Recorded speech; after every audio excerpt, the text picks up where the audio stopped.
నమస్తే. ప్రస్తుతం మనతో పాటు అడ్వొకేట్ నరేష్ సుంకర ఉన్నారు. ఆయనతో మాట్లాడదాం. ఎందుకంటే ఈరోజు ఒక కొత్త విషయాన్ని మన ముందుకు తీసుకొచ్చారు. ఏంటంటే తిరస్కరణ. ఓటు హక్కు తిరస్కరణ అన్నమాట. ఇప్పుడు అక్కడికెళ్ళి మనం బూత్‌లో అంటే డైరెక్ట్ నోటాకేస్తాము. ఇష్టం లేకపోతే ఏ రాజకీయ నాయకుడు ఇష్టం లేకపోతే అక్కడ మనం నోటాకేసే అవకాశం ఉంటది. కానీ దానికి మించి ఇంకొక హక్కు ఉంది అని చెప్పేసి మన ముందరికొచ్చారు. ఆయనతో మాట్లాడదాం. సార్ నమస్తే సార్. నమస్తే. సార్ ఇప్పుడు ఈ తిరస్కరణ ఓటు హక్కుని ఎలా వినియోగించుకోవాలి sir? Election rules 1961 conduct of election rules 1961 అంటే ఒక ఓటింగ్ జరిగే సరళని, పద్ధతిని వివరించడానికి ఒక చట్టం ఉంది. సో ఆ చట్ట ప్రకారం ఏంటి అని అంటే గనక ఎవరైనా సరే ఒక ఓటరు తన యొక్క ఓటు హక్కుని వినియోగించుకోవడానికి పోలింగ్ బూత్‌కి వెళ్తారు. సో ఆ పోలింగ్ బూత్ నెంబర్ వైస్‌గా ఒక స్లిప్ తీసుకొని పోలింగ్ బూత్‌లోకి వెళ్తారు. వెళ్ళిన తర్వాత ఈవీఎంలో ఎవరైతే గనక నిలబడే అభ్యర్థులు ఉంటారో పొలిటికల్ పార్టీలకు సంబంధించి ఆ అభ్యర్థులు ఎవరూ నచ్చకపోతే నోటా అనే ఒక ఆప్షన్ ఉంటుంది. సో దానికి వాళ్ళ యొక్క ఓటుని ప్రెస్ చేసి బయటకు వచ్చేస్తారు. కానీ ఏ వ్యక్తి నోటాకి వేశాడు, ఏ వ్యక్తి ఏ అభ్యర్థికి వేశాడు అని చెప్పి విషయం ఎవరికి తెలియదు. ఎందుకంటే అది ప్రైవసీ కాబట్టి. అయితే ఈ విషయం ఎప్పుడు తెలుస్తుంది అని అంటే కనుక ఓటింగ్ రిజల్ట్ డిక్లేర్ చేసే రోజు సో అండ్ సో కాన్స్టిట్యున్సీలో నోటాకి ఇన్ని ఓట్లు వచ్చినాయి అని చెప్పి చెప్తారు తప్ప ఆ వేసిన వ్యక్తి ఎవరు అనే విషయం ఎవరికి తెలియదు. సో ఎందుకంటే రాజ్యాంగం అటువంటి ప్రివిలేజ్ కల్పించింది కాబట్టి. కానీ ఈ తిరస్కరణ ఓటు హక్కు అంటే ఏంటి అనేది చాలామందికి తెలీదు. ఇప్పటి వరకు ఎవరు వాడలేదు. పర్హాప్స్ 2014 నుంచి ఇప్పటి వరకు దేశంలో జరిగిన సర్వేలో I am the one and only person to utilise the set privilege. అది ఏంటి అని అంటే కనుక 49O ప్రకారం ఏంటి అంటే కనుక డిసైడెడ్ నాట్ టు ఓట్ అంటే నాకు ఓటు వేయడం ఇష్టం లేదు అలా అని చెప్పి చేతులు కాళ్ళు ముడుచుకుని పోలింగ్ రోజు ఇంట్లో కూర్చునో లేదంటే సినిమా థియేటర్కి వెళ్ళో పార్క్కి వెళ్ళో ఈ యొక్క ఇన్నెగ్లిజెన్సీ డెమోక్రసీ వైపు ప్రదర్శించినట్టు కాకుండా ఆ రోజు మన యొక్క ఓటర్ కార్డు ఐడెంటిటీ కార్డు ఏదైతే ఉందో అది పట్టుకుని సదరు పోలింగ్ బూత్కి నేను వెళ్ళటం జరిగింది. వెళ్ళిన తర్వాత నా యొక్క ఐడెంటిటీని సదరు ప్రిసైడింగ్ ఆఫీసరు వెరిఫై చేస్తారు. అంటే ఫస్ట్ నా సీరియల్ నెంబర్ చూస్తారు, నా పోలింగ్ బూత్లోకి వెళ్ళిన తర్వాత నా యొక్క ఓటర్ కార్డు నెంబర్ చూస్తారు, వాళ్ళ దగ్గర ఉన్న లిస్టులో సరిపోల్చుకుంటారు. అంటే ఆ వ్యక్తి నేనా కాదా, ఓటు ఉందా లేదా అని చెప్పి. ఆ చేసుకున్న తర్వాత 17A రిజిస్టర్ అని చెప్పి ఉంటుంది. ఆ 17A రిజిస్టర్లో ఏముంటుంది అని అంటే కనుక మన యొక్క సంతకం చేస్తాము. మన యొక్క సీరియల్ నెంబర్ ఉంటుంది, మన యొక్క ఓటు నెంబర్ ఉంటుంది, అన్నీ నోట్ చేసి ఎపిక్ కార్డ్ నెంబర్ అన్నీ చేసిన తర్వాత ఇక్కడ బుక్ని ఇలా పెడతారు, తిప్పి పెడతారు, మనము సిగ్నేచర్ చేస్తాము. సిగ్నేచర్ చేసిన తర్వాత మనకి ఇంకేస్తారు. ఇంకేసిన తర్వాత నెక్స్ట్ ప్రొసీజర్ ఏంటి, ఈవీఎంలోకి వెళ్ళి మనం బటన్ ప్రెస్ చేస్తాము. అయితే 17A రిజిస్టర్లో ఇవన్నీ అయిపోయిన తర్వాత 17A రిజిస్టర్లో నేనేం చెప్తాను అనంటే కనుక నేను ఓటింగ్కి దూరంగా ఉందామని చెప్పి ఫిక్స్ అయ్యాను.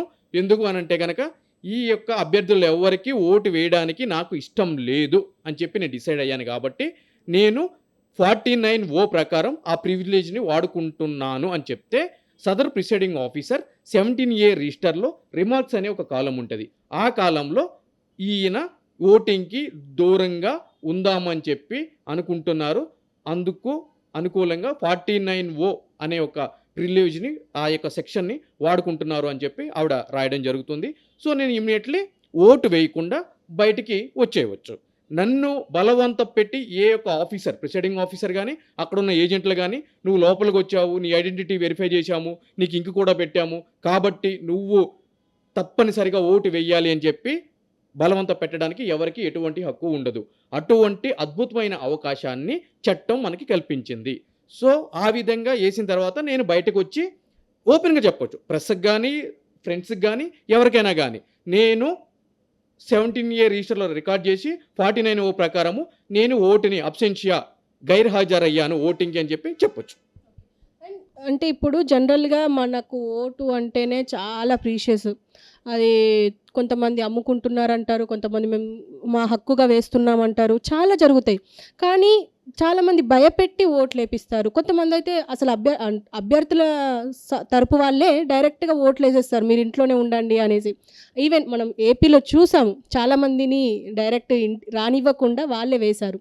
అలాంటి సిచ్యువేషన్‌లో మన ఓటు హక్కుని వినియోగించడం ఎలా? అంటే ఇప్పుడు మీరు అన్నట్టుగా ఈ 41O ప్రకారం ఎలా యూజ్ చేయడం అంటారు? అంటే ఎలాగో ఖచ్చితంగా బెదిరిస్తారు అనే తెలుస్తుంది ప్రస్ఫుటంగా. రైట్లీ పాయింటెడ్ అవుట్ అమ్మా. ఇక్కడ మనం అంటే ప్రజలకి గానీ, వ్యూవర్స్ గానీ ఒక డౌట్ రావచ్చు. ఆ ఓటే అయినప్పుడు ఇయన్నీ ఎందుకో నీకు ఇవన్నీ మూసుకొని ఇంట్లో కూర్చుంటే కాదా అని చెప్పి అను అని అనుండొచ్చు. మీరు చెప్పినట్టు ఒకవేళ మనం ఓటింగ్‌కి వెళ్ళకపోతే మన యొక్క ప్లేస్‌లో వేరే యొక్క వ్యక్తిని పంపించి బోగస్ ఓటు ఏపించడానికి పుష్కలమైన మార్గాలున్నాయి. అందు గురించే మన రాజ్యాంగ నిర్మాతలు చట్టం రూపొందించిన వ్యక్తులు అటువంటి ఆస్కారం లేకుండా ఓటరు వెళ్ళి ప్రిసైడింగ్ ఆఫీసర్ దగ్గర తన ఐడెంటిటీ ప్రూవ్ చేసుకున్న తర్వాత మాత్రమే ఈ ఆప్షన్‌ని ఎనేబుల్ చేశారు. అయితే ఇక్కడ ఈ యొక్క ఆప్షన్‌ని నేను ఎందుకు యుటిలైజ్ చేశాను? ఓటనేది వజ్రాయుధం అని అంటారు. మన దేశ భవిష్యత్తుని నిర్ణయించేది అని అంటారు. అటువంటిది ఈ యొక్క ఆప్షన్ ఎందుకు ఈడు తిక్కలోడా, మంచోడా ఇటువంటిది ఎందుకు చేశాడు అని అంటే గనక, ఈరోజు దీనికి ప్రధానమైన కారణం నేను ఈ విధంగా చేయడానికి యువత దేశంలో అత్యంత సంపద, విలువైన సంపద యువత అని చెప్పని అంటున్నాం భారతదేశంలో. అటువంటి యువత ఓటర్‌గా ఎన్రోల్ అయిన తర్వాత ఓటింగ్ రోజు బయటికి రావటం లేదు. వాళ్ళ యొక్క వాల్యుబుల్ ఓట్‌ని క్యాస్ట్ చెయ్యట్లేదు.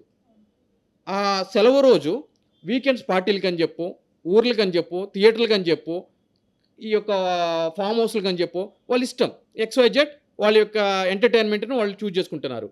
తద్వారా ఏం జరుగుతుంది అనంటే గనక, ఈ యొక్క రాజకీయ నాయకులు కొంతమంది ఓటర్లకి మందు, డబ్బు, విలువైన బహుమతులు ఇచ్చి ప్రలోభాలకి లోన్ చేసి వాళ్ళకి అనుకూలంగా ఓటింగ్ ఏపించుకుంటున్నారు. తద్వారా ఒక వ్యక్తి డబ్బులు ఇచ్చినప్పుడు మళ్ళీ ఆ యొక్క డబ్బుల్ని సంపాదించాలి అని అంటే గనక ఏం చేయాలి? కష్టపడితే మాత్రం 100 కోట్లు రావు. కబ్జాలు చేయాలి, ప్రభుత్వ భూముల్ని ఆక్రమించుకోవాలి, మొగుడు పెళ్ళాల పంచాయతీల్లో ఇన్వాల్వ్ అవ్వాలి, వాడి వీడి మీద గన్ పెట్టాలి, ప్రాపర్టీ అసలు ఇద్దరు కంపెనీ డైరెక్టర్స్ మీద ఏమైనా ఇష్యూస్ ఉంటే దాంట్లో ఇన్వాల్వ్ అవ్వాలి. అలా ఇది అది కానీ కాదు. ఎక్కడ డిస్ప్యూట్స్ ఉంటే అక్కడ వాలిపోవాలి, వాళ్ళని బెదిరించాలి, డబ్బులు సంపాదించాలి, కబ్జాలు చేయాలి, అక్రమాలు చేయాలి. తద్వారా మోసపోయేది ఎవరు మళ్ళీ? ప్రజలే కదా, ఓటర్లే కదా. ఎందుకు మనం ఒక ప్రజాప్రతినిధిని ఎన్నుకుంటాము? డెవలప్మెంట్ కోసం, స్ట్రీట్ లైట్ కోసం, డ్రైనేజీల కోసం, మన యొక్క పిల్లల భవిష్యత్తు కోసం, స్కూల్స్ కోసం, హాస్పిటల్స్ కోసం, వీటిలన్నిటి గురించి. కానీ ఇవేమీ వాళ్ళు చేయరు. ఎందుకు అనంటే కనుక డబ్బులు ఖర్చు పెట్టారు కాబట్టి. అతనే కాదు, రేపొద్దున నేను కూడా ఒక 200 కోట్లు, 300 కోట్లు ఖర్చు పెడితే నేను కూడా అదే దోవ తొక్కాలి. నేను దాంట్లోకి అతీతం అని చెప్పి నేను అనట్లేదు. 200 కోట్లు నేను ఎట్లా సంపాదించగలను? కష్టపడితే వస్తాయా? నేను కూడా అదే సంపాదించగలను. అయితే గత సంవత్సరం అసెంబ్లీ ఎన్నికల్లో ఎమ్మెల్యే అభ్యర్థిగా ఉప్పల్ నియోజకవర్గం నుంచి నిలబడ్డ వ్యక్తిగా ప్రత్యక్షంగా ఇవన్నీ నేను చూశాను. సో అదేవిధంగా ఈ విధంగా డబ్బులు పంచిపెడుతున్నప్పుడు ఎన్నికల కమిషన్ వారు టోల్ ఫ్రీ నెంబర్ అంటున్నారు, యాప్ అంటున్నారు, సివిజిల్ యాప్ అంటున్నారు. దాంట్లో ఎటువంటి అక్రమణలు ఉన్నా కూడా మాకు రిపోర్ట్ చేయండి, 50 నిమిషాలు గడవక ముందే మేము వస్తామని అంటున్నారు. అది ముమ్మాటికి కూడా అసత్యం, అబద్ధం. ఎలక్షన్ కమిషను ఏదో ఒక రాజకీయ పార్టీకి కొమ్ము కాసి పక్షపాత ధోరణితో వ్యవహరిస్తుంది. ఎటువంటి చర్యలు తీసుకోవట్లేదు. అందుకు ప్రత్యక్షమైన నిదర్శనాలే ఈరోజు ఎటువంటి వైలెన్స్ జరుగుతుంది తెలుగు రాష్ట్రాల్లో, ఏ విధంగా డబ్బులు ప్రలోభాలకి లోన్ అవి వేస్తున్నారు. టీవీ విజువల్స్ మీరు కూడా చూస్తున్నారు. ప్రధానమైన కారణం ఏంటి? ఎలక్షన్ కమిషన్ ఫెయిల్ అవడిపోవడం చేత. అందు గురించే వీటిలన్నిటిని కూడా ఎలక్షన్ కమిషన్ వారి దృష్టికి, దేశంలో అత్యున్నత న్యాయస్థానం దృష్టికి, ప్రజల దృష్టికి తీసుకురావడానికి నేను ఈ యొక్క ప్రయత్నం చేయడం జరిగింది. ఈ 49 ఏదైతే ఉందో దాన్ని వినియోగించాలి అంటే ఖచ్చితంగా చదువుకున్న వారే కాదు, చాలామంది యువత చదువుకొని వాళ్ళు కూడా ఉంటారు. వాళ్ళు కూడా వేయడానికి భయపడతారు జనరల్గా అయితే. అయితే ఇప్పుడు వాళ్ళు డైరెక్ట్గా ఎవరిని అప్రోచ్ అవ్వాలి? ఎలా అంటే ఒకవేళ పోలింగ్ బూత్కి వెళ్ళి ఎలా అప్రోచ్ అయ్యి ఎలా ఓటు వేయాలంటారు? ఇది వాడకపోవడానికి ప్రధానమైన కారణం ఏంటి అని అంటే కనుక, ఆ విధంగా వాడితే థ్రెట్ ఉంటుంది అభ్యర్థుల నుంచి. ఏరా నువ్వు నన్ను కాదనుకుంటావా, నేను పనికిమాలినోడినా, నన్ను రిజెక్ట్ చేస్తావా అని చెప్పి వాడిని ఎత్తుకుపోవచ్చు. మనం చూస్తున్నాము, లైన్లో నిలబడి వెళ్ళమన్నందుకే అందరి ముందు స్లాప్ చేసిన పరిస్థితి ఈరోజు ప్రజాస్వామ్యంలో ఉంది. అటువంటిది నువ్వు వేస్ట్ కానివి, నిన్ను నేను రిజెక్ట్ చేస్తున్నాను అని చెప్పి ఈ యొక్క 49 ఎవరైనా ఓటర్ వాడితే తక్షణం వాడిని ఎత్తుకుపోతారు. కాబట్టి భయపడి ఎంతోమంది వాడరు. కాకపోతే మార్పు అనేది ఎవరో ఒకళ్ళ దగ్గర మొదలవ్వాలి, ఎవరో ఒకళ్ళ జీవితాన్ని సాక్రిఫై చేస్తే తప్ప ఆ మార్పు అనేది రాదు. సో కాబట్టి ఆ ఎత్తుకుపోవడానికి, ఆ కిడ్నాపులకి, వాటి అన్నిటికి నేను సిద్ధపడ్డా కాబట్టి నేను ఈ యొక్క 49 అనేది వాడటం జరిగింది. మిగిలిన వ్యక్తులు వాడాలి అని అంటే గనక ఫస్ట్ దీని మీద అవగాహన కల్పించాలి ఎన్నికల సంఘం వాళ్ళు. వాళ్ళు ఎందుకు కల్పించట్లేదు అని అంటే గనక 2014 ముందు వరకు కూడా ఒక ఓటింగ్ని రిజెక్ట్ చేయాలి అంటే గనక, తిరస్కరణ ఓటు హక్కును వాడుకోవాలి అని అంటే గనక ఉన్న ఆప్షన్ ఈ 49O మాత్రమే. అయితే దీనివల్ల ఈ విధంగా అంటే సీక్రెసీ ఉండట్లేదు కదా, తెలిసిపోతుంది. ప్రిసైడింగ్ ఆఫీసర్ కూడా చెప్పేస్తాడు. ఒకవేళ నేను చెప్పకపోయినా ప్రిసైడింగ్ ఆఫీసర్ సార్ మా బూత్లో మీరు నచ్చలేదని చెప్పి ఒక 4-5 వేశారు, సో ఇంట్లో పర్సన్ అని చెప్పేస్తాడు.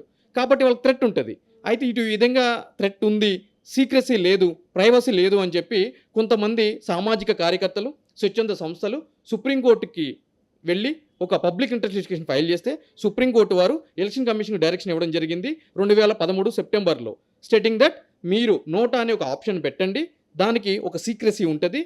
నచ్చలేని వాళ్ళు వెళ్ళి ఆ నోటాకి ఓటేస్తారు కాబట్టి ఎవరు వేశారు అనేది ఎవరికి తెలియదు, వీళ్ళ యొక్క సరదా ఆనందం కూడా తీరిపోతుంది అని చెప్పి పెట్టడం జరిగింది. సో 2014 నుంచి నోటా అనే ఆప్షన్ మనకి అందరికి తెలిసిన విషయమే అందుబాటులోకి రావడం జరిగింది. సో నోటాకి కూడా ఓట్లు వేస్తున్నారు. అయితే ఈ నోటా అనే ఆప్షన్ తీసుకొచ్చిన తర్వాత కూడా ఈ 49O అనే ఆప్షన్ అందుబాటులో ఉంది, స్టిల్ ఇన్ ఎగ్జిస్టెన్స్. ఎందుకంటే నోటాలో మనం వెళ్ళి ఓటింగ్ చేస్తాము, కానీ దీంట్లో ఓటింగ్ చెయ్యము. 17A రిజిస్టర్లో రాస్తాము మేము తిరస్కరిస్తున్నాము అని చెప్పి. సో ఈ విధంగా ఈ ఆప్షన్ వాడుకోవాలి అని చెప్పి ఎవరైనా అనుకుంటే ఇక మీదట వాళ్ళు ఏం లేదండి, ఎలక్షన్కి ఏ విధంగా అయితే కనుక ఓటు వేయడానికి బూత్లోకి వెళ్తారో బూత్లోకి వెళ్ళాలి. వాళ్ళ యొక్క ఐడెంటిటీ ప్రిసైడింగ్ ఆఫీసర్ ముందు వెరిఫై అయిపోయిన తర్వాత 17A రిజిస్టర్ అని ఉంటుంది. అక్కడికి వెళ్ళి మేము ఈ 49O ప్రకారము మేము ఓటింగ్కి దూరంగా ఉందాం అనుకుంటున్నాము, మా తిరస్కరణ ఓటును వాడుకుందామని అనుకుంటే కనుక రిమార్క్స్లో రాస్తారు, సంతకం పెట్టించుకుంటారు, బయటకు వచ్చేవచ్చు. డిఫరెన్స్ ఏంటి సార్ నోటాకి ఈ 49ఓకి డిఫరెన్స్ ఏంటి అంటారు? జస్ట్ ఒక సీక్రెసీ. ఇప్పుడు సీక్రెసీ ఇప్పుడు నోటాలో ఉన్నప్పుడు దీన్ని ఎందుకు వాడుకోవాలి అంటారు? ఎందుకు వాడుకోవాలి అని అంటే కనుక ఇప్పుడు ధైర్యం లేని వాళ్ళు నోటాను వాడతారు, చిన్న లాజిక్. ఎందుకంటే అది ప్రైవసీ అండ్ సీక్రెసీ. అంటే ఎవరికి అంటే ఎంతమంది వేశారు ఎవరు వేశారు అనేది మనకు తెలియదు. దీంట్లో మాత్రం స్వచ్ఛందంగా బయటకు వచ్చి మనం చెప్పేవచ్చు కదా, తెలిసిపోతుంది. అంటే ప్రిసైడింగ్ ఆఫీసర్కి తెలిసిపోతుంది, అక్కడ కూర్చున్న బూత్ ఏజెంట్కి తెలిసిపోతుంది, ఆ బయట ఉన్న రాజకీయ నాయకులకి తెలిసిపోతుంది వీడు మనల్ని అందరినీ రిజెక్ట్ చేశాడు అని చెప్పి. సో డిఫరెన్స్ ఉందిగా. ఎగ్జాక్ట్లీ.